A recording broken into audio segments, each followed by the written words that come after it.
Can't take that from him. Big right hand from Lewis, and Tyson goes down for the third. Big right hand by Daniel.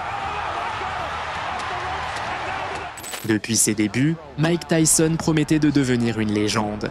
Dès son entrée dans la boxe professionnelle, sa puissance dévastatrice et son agressivité sur le ring en ont fait l'une des figures les plus intimidantes de l'histoire du sport.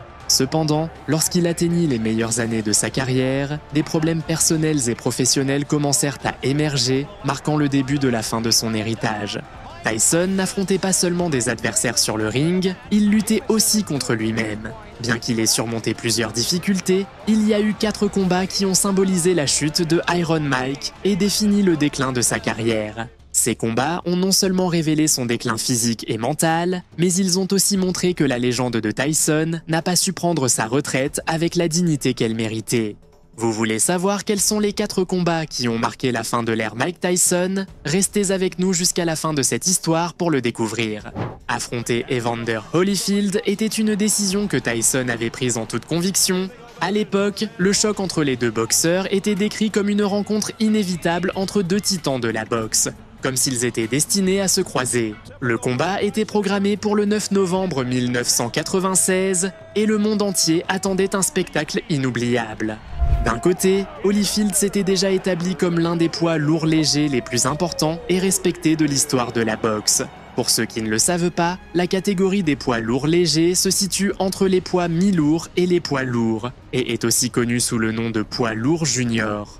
Cependant, Evander n'avait pas obtenu cette reconnaissance facilement. Il avait dû affronter des géants du sport comme George Foreman et Larry Holmes, qu'il avait battus lors de combats mémorables. En outre, il avait engagé l'ancien champion WBA, Mike Weaver, comme entraîneur, s'assurant ainsi d'être en parfaite condition pour affronter Tyson.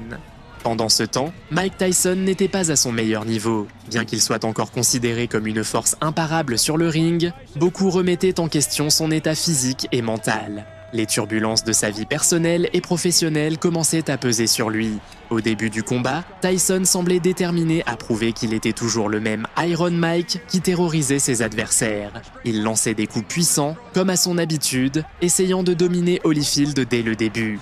Mais Holyfield était bien préparé. Dès le premier round, il montra des mouvements défensifs intelligents et une stratégie visant à garder Tyson à distance, minimisant ainsi les risques de recevoir des coups dévastateurs.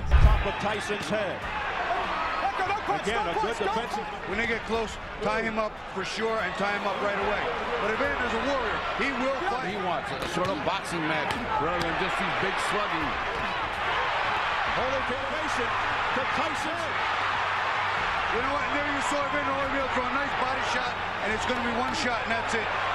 The decibel level here is getting close a lot. We've been wondering. Oh, a straight right. As we head for the bell. Holyfield savait que la clé pour battre Tyson était de s'habituer à son rythme, non seulement pour neutraliser ses attaques, mais aussi pour imposer son propre tempo au combat. Il y parvint grâce à des combinaisons bien exécutées et un contrôle précis du ring.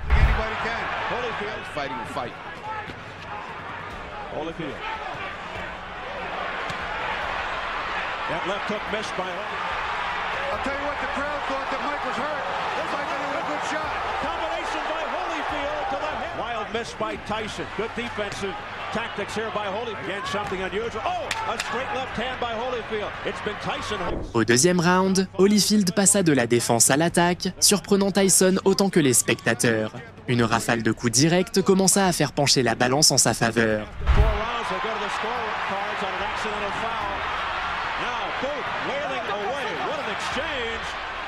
Came back, cut, not looking good. A cut.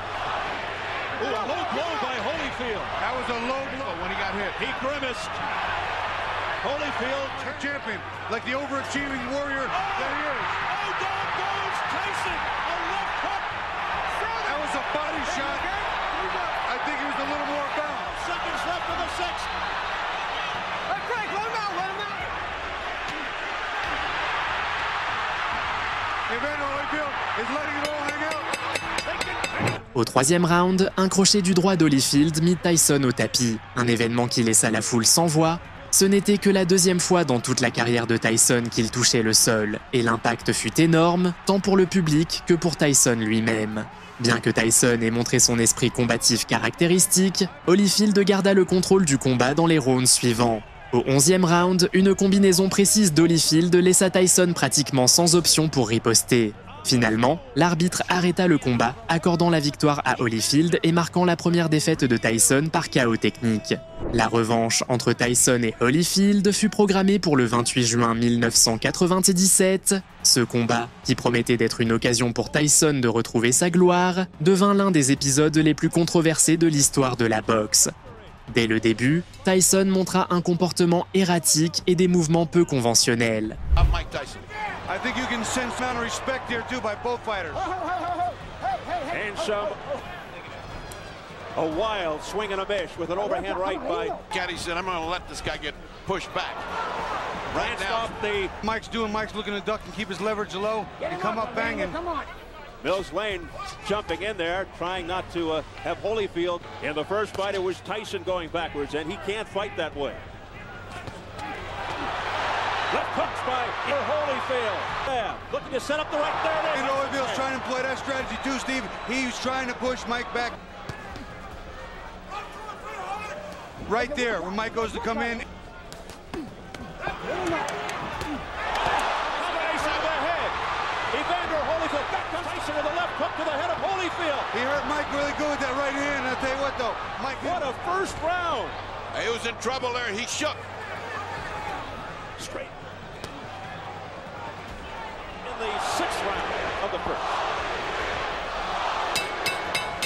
Au deuxième round, après un coup de tête accidentel d'Holyfield qui lui ouvrit une coupure, Tyson commença à perdre le contrôle.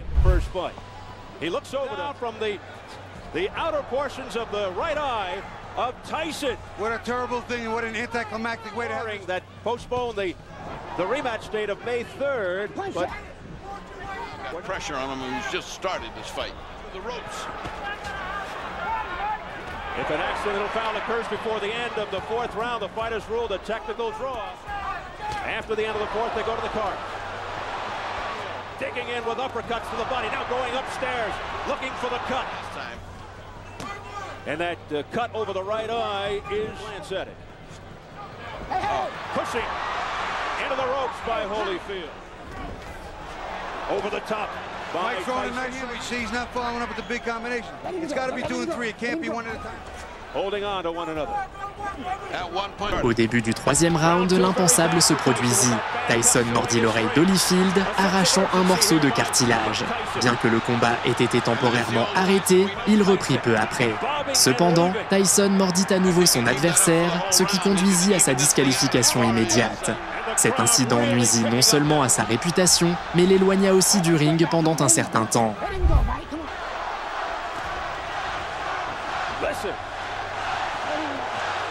The crowd is turning.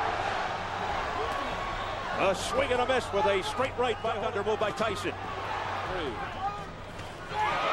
Nice right hand by Mike. He is trying to get that right hand home. They seemingly are alive. Oh, a low blow by Holyfield with the left hook and hook to the head of Holyfield. A right hand by Mike Tyson. Good in the first fight.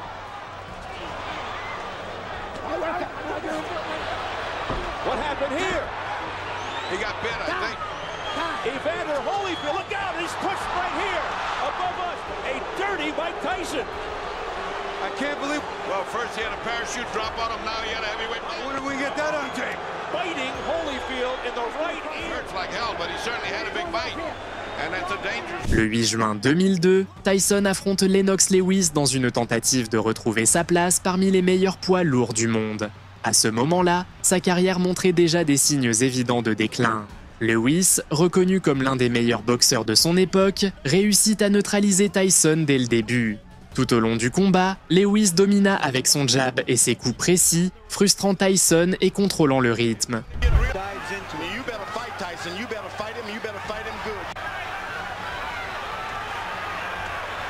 Tyson is looking at the referee already. Go to that body, go hard, then make a man of still, though, seems to be the aggressor of the two. Lewis is going to stop moving his head now. Throughout the fight. Au 8e round, un crochet du droit de Lewis mit Tyson au tapis, et bien qu'il se releva, l'arbitre arrêta le combat, donnant la victoire à Lewis par KO.